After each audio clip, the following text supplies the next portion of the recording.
Lilinisin natin guys kasi may possible buyer. Pagkapirahan natin, sentimo sana, sayang 'di ba? Magtanim pa ako nito more kasi mayroon na akong contact buyer para sa dahon. Ayan. May cover ako kasi sobrang lamig kagabi. Ngayon okay na, hindi na masyadong malamig. Malamig pa rin pero hindi katulad kahapon at kagabi talaga. Kaya nagtakip na ako. So yan. Uy, natanggal. Ito yung original niya. Oh. Ito yung original plant. Tapos, it became like this. Oh. Yan. Oh my. Oh, see that? This is the original. Small lang ito dati, maliit lang, lumaki lang siya. Pero ito talaga, oh. Ito laman niya na to, unang laman niya. Ito yung una kong tinanim. Yan.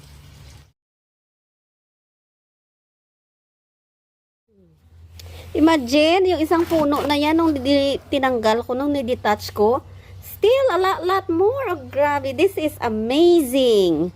Oh my, ang dami. I never expected that this big bulk here, you know, it can be as much as this. Ayan, ganyan pala siya karami. Oh, ayan pa, oh. Kasi, nakakapit-kapit, dikit-dikit sila. Woohoo! Oh my, amazing. Okay. Ayan, no. This one. Oh, ano itsura niya? Ano to? Oh, diba? It's like a microphone or ano? Ano itsura? Wala na kayo. Bouquet. O ano?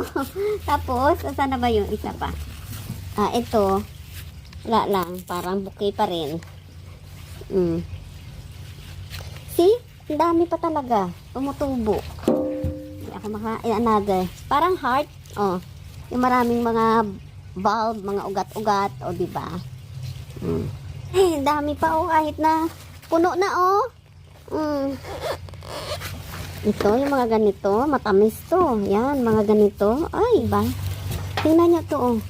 Yan, parang puso or ano ba, yung kapit-kapit. Sana buong mundo ganito magmahalan, kapit-kapit. Ayan, o yung mga magsyota, mga magkasing irog at magkarelasyon, kapit kamay, kapit-kapit bilang maging isa yung mundo, ganito kapit-kapit. Huwag hayaang bibitaw at makabitaw yung isa, huwag bitawan, di ba? Nagano na ako eh. So yan, oh. Ang haba ng ugat nito, oh. Oops. Ayan. O parang naman to, pato. Duck or how you call it? A swan. A swan ba? Or yeah. Pag-create tayo ng ayan, iwanan ko na yan.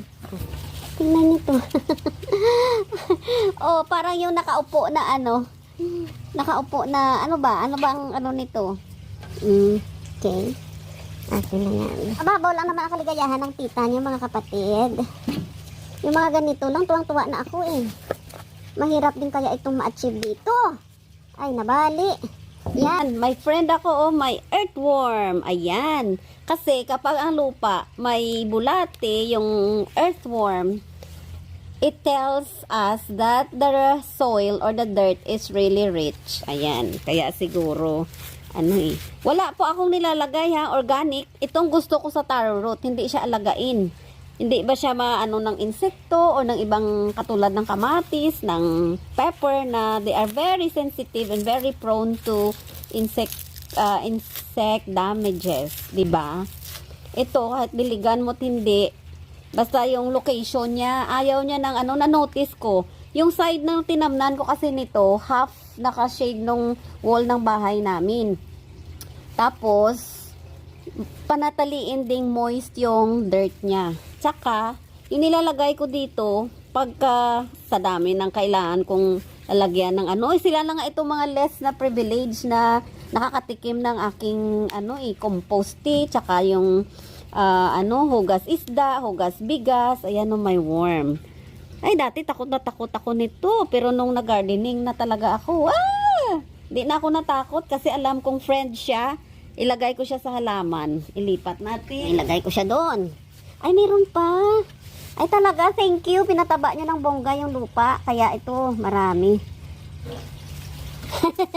Oh, ano naman to? Parang ano? Tiri, hello! Hello! Magtanim po tayo! And please subscribe! If you haven't already! And ring the bell! Panoorin niyo po ako! Ayan. Hello? Hello, telephone? Hello? Hello, telephone? Itsura ko. Madungis ang tita nyo.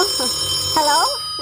Hello, telephone. Calling all the supporters and viewers and subscribers of Jasmine Yo in FLUSA.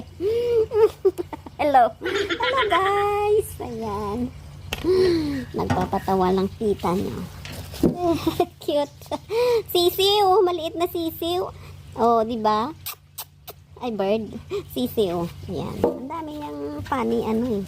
Ito, masarap to. Tutubo na siya, oh. Ito lang ang idalhin ko doon. Saka yung ating papaya. Okay. Ang daming ugat. Yan daw ang dapat. Okay, tip. Paano nyo masabi na okay siya kainin? Okay pa siya ikonsumuhin? Kapag it is still very hard and very solid. Yan. Kapag ka-light na siya sa kanyang size, pero so far everything is good eh. Oh, kasi mga sariwa sila, tsaka ang ganda-ganda ng tubo, nakita nyo naman. Parang Buddha. Oh, di ba? Ito yung mga kanyang mga anak. Buddha, nagabi. Kakatuwa talaga to. Or para siyang ano, turtle na nakatihaya ba? Or parang ano, oo. Ayan, turtle. Yan, oo. Okay, abangan kung ano kikitain natin dito. Otherwise, kasi ano lang yun eh. Siguro consignment yun. Kung ano lang yung mabenta, yun lang. Tsaka, syempre, hindi naman siya kamahalan, 'di ba? Basta akin lang, enjoy lang ako na ganun. Pag hindi naman, edi kakainin ko, konsumuhin, 'di ba? Tsaka, syempre, si share. Tsaka yung papaya. So, tingnan, first attempt. Pagka okay, syempre, dagdagan ko pa yung aking mga tanim. O, 'di ba? Ganon. Ganon. Hindi ko sukat akalain. Nagawa mga ganito ako dito sa Florida. Pero I'm so happy. I'm so happy and I'm so grateful ng aking harvest. Ayan, o sige na po. Ikukwento ko na lang sa next time kung ano ang nito. Kung may kikitain ba tayo or ibabalik, hindi na benta, tingnan natin. Okay po, bye-bye. Kita kits, until the next time.